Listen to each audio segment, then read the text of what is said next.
বৈশ্বিক রাজনীতি ও অর্থনীতির চাকা কখন কোন দিকে ঘুরবে তা আগে থেকে অনুমান করা কঠিন। একদিকে তেলের বাজারে চরম অস্থিরতা, অন্যদিকে পরাশক্তিগুলোর সামরিক পেশিশক্তি প্রদর্শন। সব মিলিয়ে বিশ্বমঞ্চ এখন উত্তপ্ত। আজকের পর্বে আমরা আপনাদের নিয়ে যাব বিশ্ব রাজনীতির তিনটি ভিন্ন এবং অত্যন্ত গুরুত্বপূর্ণ অধ্যায়ে। শুরুতেই থাকছে যুক্তরাষ্ট্রের এক গভীর সংকট। ফুরিয়ে যাচ্ছে তাদের জরুরি তেলের মজুদ, যা কাঁপিয়ে দিচ্ছে বৈশ্বিক জ্বালানি বাজারকে। এরপরেই আমরা চোখ রাখবো মেধা আর সংস্কৃতির এক অনন্য মেলবন্ধনে। হার্ভার্ডের সমাবর্তনে পবিত্র কোরআনের সুর তুলে কিভাবে বিশ্বকে মুগ্ধ করলেন এক মুসলিম নারী গ্র্যাজুয়েট। এবং সবশেষে থাকছে প্রশান্ত মহাসাগরে চীনের নতুন সামরিক চাল। ফিলিপাইন উপকূলে চীনা রণতরীর মহড়া কেন বাড়াচ্ছে এশিয়ার উত্তেজনা।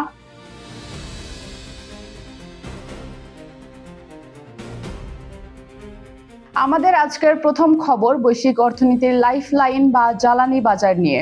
যুক্তরাষ্ট্রের কৌশলগত তেল মজুদ বা স্ট্র্যাটেজিক পেট্রোলিয়াম রিজার্ভ দ্রুত খালি হয়ে যাচ্ছে, আর এই খবর বিশ্ববাজারে নতুন করে বড় ধরনের উদ্বেগ তৈরি করেছে। বিশেষজ্ঞরা সতর্ক করে বলছেন, বর্তমান সংকট সামাল দিতে গিয়ে আমেরিকা যেভাবে দেদারসে তেল ব্যবহার করছে, তাতে ভবিষ্যতে তেলের দাম ও সরবরাহ দুটি ক্ষেত্রেই বড় ধরনের বিপর্যয় নেমে আসতে পারে। গত 28 মে প্রভাবশালী গণমাধ্যম CNN এর এক প্রতিবেদনে এই উদ্বেগের চিত্র উঠে এসেছে। মজার ব্যাপার হলো 2024 সালের নির্বাচনী প্রচারণার সময় ডোনাল্ড ট্রাম্প অভিযোগ তুলেছিলেন যে জো বাইডেন প্রশাসন কেবল রাজনৈতিক সুবিধা নেওয়ার জন্য জাতীয় তেল ভান্ডার খালি করছে। কিন্তু ক্ষমতার চাকা ঘোরার পর দেখা যাচ্ছে ভিন্ন চিত্র। বর্তমানে ইরানকে ঘিরে যে বৈশ্বিক জ্বালানি সংকট তৈরি হয়েছে, তা মোকাবেলায় ট্রাম্প প্রশাসনও বাধ্য হয়ে ব্যাপক হারে সেই মজুদ থেকেই তেল ছাড়ছে। সাম্প্রতিক সরকারি তথ্য বলছে, আমেরিকার SPR এ থাকা তেলের পরিমাণ এখন গত কয়েক দশকের মধ্যে সর্বনিম্ন পর্যায়ের কাছাকাছি। কিন্তু কেন এই পরিস্থিতি? বিশ্লেষকদের মতে মধ্যপ্রাচ্যের বর্তমান অস্থিরতা এবং বিশেষ করে হরমুজ প্রণালীতে জাহাজ চলাচল ব্যাহত হওয়ায় বিশ্ববাজারে তেলের তীব্র সরবরাহ সংকট দেখা দিয়েছে। আর এই ঘাটতি সামাল দিতে যুক্তরাষ্ট্র তার জরুরি মজুদ ব্যবহারে বাধ্য হচ্ছে। জ্বালানি বিশ্লেষণ প্রতিষ্ঠান কেপলার এর প্রধান তেল বিশ্লেষক ম্যাট স্মিথ একটি অত্যন্ত গুরুত্বপূর্ণ পয়েন্ট তুলে ধরেছেন। তিনি বলেন, এই মজুদ তো চিরকাল খালি রাখা যাবে না, এক সময় এটি পুনরায় পূরণ করতে হবে। আর এখন যুক্তরাষ্ট্র বাজার থেকে বিপুল পরিমাণ তেল কিনে এই ভান্ডার আবার ভরতে যাবে। তখন বাজারে অতিরিক্ত চাহিদা তৈরি হবে, যা ভবিষ্যতে তেলের দামকে আকাশচুম্বী করে তুলতে পারে। চলুন একটু পরিসংখ্যানের দিকে তাকানো যাক। টেক্সাস ও লুইজিয়ানের ভূগর্ভস্থ গুহায় সংরক্ষিত এই SPR হলো বিশ্বের সবচেয়ে বড় জরুরি অপরিশোধিত তেলের ভান্ডার। যুদ্ধ, প্রাকৃতিক দুর্যোগ বা সরবরাহ ব্যবস্থায় বড় বিপর্যয় এলে এটি ব্যবহৃত হয়। রাশিয়া ইউক্রেন যুদ্ধ শুরুর সময়ও যুক্তরাষ্ট্র ব্যাপক তেল বাজারে ছাড়ে। তখন মজুদ 63 কোটি ব্যারেলের বেশি থেকে কমে 35 কোটির নিচে নেমে এসেছিল। আর বর্তমান সংকটে অর্থাৎ ইরানের সঙ্গে সংঘাত শুরুর পর থেকে SPR এর মজুদ আরও প্রায় 5 কোটি ব্যারেল কমে এখন দাঁড়িয়েছে মাত্র 36 কোটি 50 লাখ ব্যারেলে। কেপলারের হিসাব অনুযায়ী গত এপ্রিল ও মে মাসে SPR থেকে যে পরিমাণ তেল ছাড়া হয়েছে, তার প্রায় অর্ধেকই বিদেশে রপ্তানি করা হয়েছে। কারণ মধ্যপ্রাচ্যের সরবরাহ বন্ধ থাকায় ইউরোপ ও এশিয়ার দেশগুলো এখন মার্কিন তেলের উপর নির্ভরশীল হয়ে পড়েছে। ম্যাট স্মিথের ভাষায়, বর্তমানে বৈশ্বিক বাজারে যুক্তরাষ্ট্র কার্যত শেষ ভরসা হিসেবে কাজ করছে। সংকট এখানেই শেষ নয়। জরুরি মজুদের পাশাপাশি যুক্তরাষ্ট্রের বাণিজ্যিক তেল ভান্ডারও দ্রুত কমছে। বর্তমানে কুশিংয়ে মজুদ নেমে এসেছে মাত্র 2 কোটি 45 লাখ ব্যারেলে, যা কার্যক্রম সচল রাখার জন্য সর্বনিম্ন সীমার কাছাকাছি।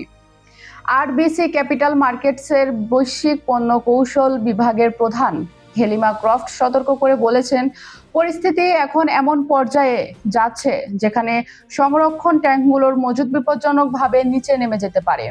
তবে যুক্তরাষ্ট্র ও ইরানের মধ্যে সম্ভাব্য সমঝোতার আশায় বাজারে কিছুটা স্বস্তি রয়েছে। এই দ্বিমুখী সংকটের কারণে ওয়াশিংটনে এখন তেল রপ্তানি নিয়ন্ত্রণের আলোচনা চলছে।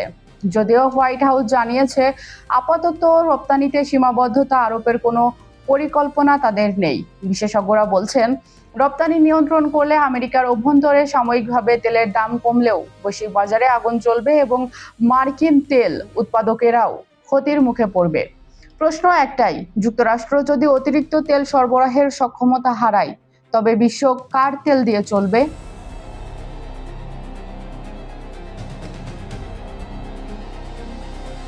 তেলের বাজারের এই উত্তপ্ত খবরের পর এবার আপনাদের নিয়ে যাব এক গৌরবময় ও অনুপ্রেরণাদায়ী গল্পে।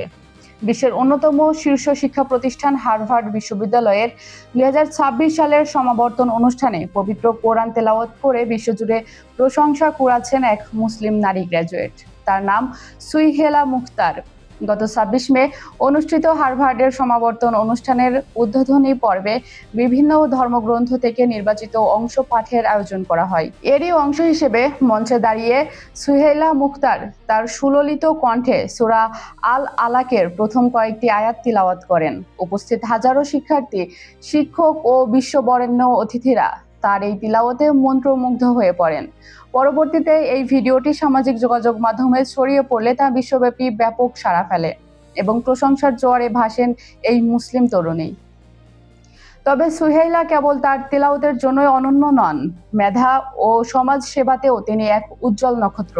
2022 থেকে 26 শিক্ষাবর্ষে হার্ভার্ড বিশ্ববিদ্যালয় থেকে স্নাতক ডিগ্রি অর্জন করা সুহেইলা চিকিৎসা বিজ্ঞান ও সামাজিক উন্নয়ন নিয়ে একাধিক যুগান্তকারী গবেষণা করেছেন, যা ইতোমধ্যে বিভিন্ন আন্তর্জাতিক সার্জিক্যাল জার্নালে প্রকাশিত হয়েছে। মেধার স্বীকৃতি স্বরূপ 2024 সালে তিনি সম্মানজনক জন হার্ভার্ড স্কলার এবং প্রাইজ ফেলো খেতাবে ভূষিত হন। তার গবেষণার ঝুলিতে রয়েছে সার্জিক্যাল জার্নালে স্বার্থের সংঘাত, গ্রামীণ জনগোষ্ঠীর ডিজিটালায়ন এবং নারীর ক্ষমতায়নের মতো গুরুত্বপূর্ণ বিষয়। শুধু তাই নয়, অত্যাধুনিক প্রযুক্তি যেমন মেশিন লার্নিং, ডিপ লার্নিং এবং অনলাইন শিক্ষার আচরণগত দিক নিয়েও তার গভীর আগ্রহ ও কাজ রয়েছে।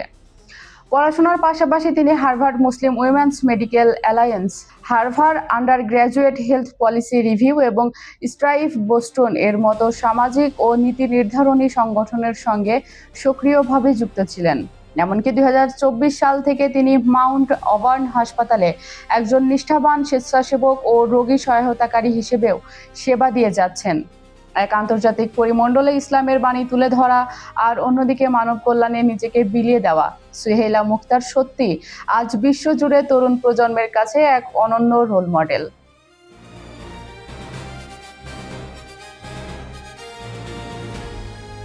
মেধার আলো থেকে এবার আমরা আবারও ফিরে যাচ্ছি ভূ রাজনীতির রণক্ষেত্রে, যেখানে পরাশক্তি চীন প্রশান্ত মহাসাগরে নতুন করে তার সামরিক পেশাশক্তি প্রদর্শন করেছে। ফিলিপাইনের পূর্ব উপকূল সংলগ্ন প্রশান্ত মহাসাগরে চীনের বিশালাকার বিমানবাহী রণতরী বহর এক বিশাল সামরিক মহড়া পরিচালনা করেছে। 1 জুন সোমবার জাপানের প্রতিরক্ষা মন্ত্রণালয় একটি আনুষ্ঠানিক প্রতিবেদনে এই চাঞ্চল্যকর তথ্যটি নিশ্চিত করেছে। জাপানের প্রতিবেদন অনুযায়ী চীনের এই বিখ্যাত বিমান বাহিনী রণতরী লিয়াও নিং এবং এর সঙ্গে থাকা শক্তিশালী যুদ্ধ জাহাজগুলো গত 26 থেকে 28 মে পর্যন্ত ফিলিপাইনের লুজন দ্বীপের পূর্বাঞ্চলীয় জলসীমায় অবস্থান নেয়। Japan maritime self defence force জানিয়েছে, এই 3 দিনে রণতরী থেকে চীনা যুদ্ধ বিমান ও হেলিকপ্টার প্রায় 170 বার উড্ডয়ন ও অবতরণ মহড়া সম্পন্ন করেছে। এই চীনা নৌবহর পশ্চিম প্রশান্ত মহাসাগরীয় অঞ্চলে টহল দেওয়ার সময় জাপানের মিয়াকোজিমা দ্বীপের দক্ষিণ পূর্বে প্রায় 59 গ্রুপ কিলোমিটার পর্যন্ত ভেতরে চলে আসে। জাপানের প্রতিরক্ষা মন্ত্রণালয় আরও জানায়, গত শুক্রবার লিয়াওনিং রণতরীটি ফিলিপাইনের উপকূল ধরে দক্ষিণ পূর্ব দিকে অগ্রসর হচ্ছিল। অন্যদিকে তাইওয়ানের প্রতিরক্ষা মন্ত্রণালয়ও এই লিয়াওনিং এর গতিবিধি কড়া নজরে রাখছে। তাইওয়ানের দাবি, এর আগে গত এপ্রিলেও এই রণতরীটি তাইওয়ান প্রণালী অতিক্রম করেছিল। আন্তর্জাতিক বিশ্লেষকদের মতে এই মহড়াটি কেবল কোনো সাধারণ অনুশীলন নয়, সম্প্রতি যুক্তরাষ্ট্রের 2 অন্যতম মিত্র দেশ জাপান ও ফিলিপাইনের মধ্যে নিরাপত্তা এবং সামরিক সহযোগিতা নাটকীয়ভাবে বৃদ্ধি পেয়েছে।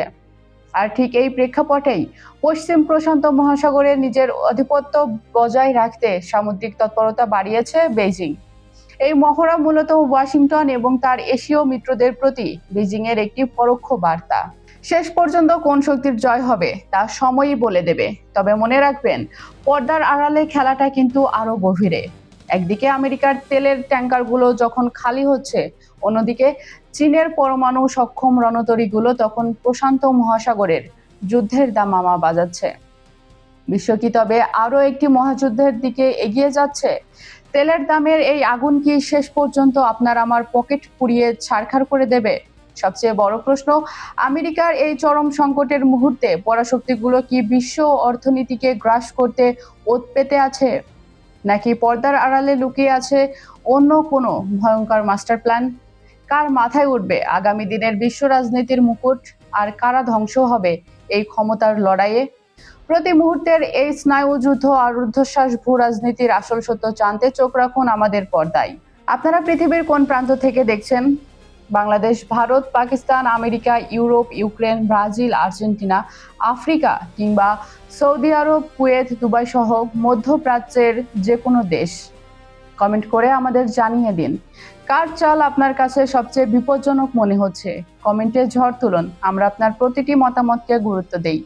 আন্তর্জাতিক রাজনীতির এমন সব হট টপিক এবং পর্দার আড়ালের আসল খবরের নিয়মিত আপডেট পেতে এখনই আমাদের চ্যানেলটি সাবস্ক্রাইব করুন এবং বেল আইকনটি চেপে রাখুন। আর হ্যাঁ, আমাদের চ্যানেলে বিজ্ঞাপন ও প্রমোশনের জন্য ডেসক্রিপশনে দেওয়া নাম্বারে সরাসরি যোগাযোগ করতে পারেন।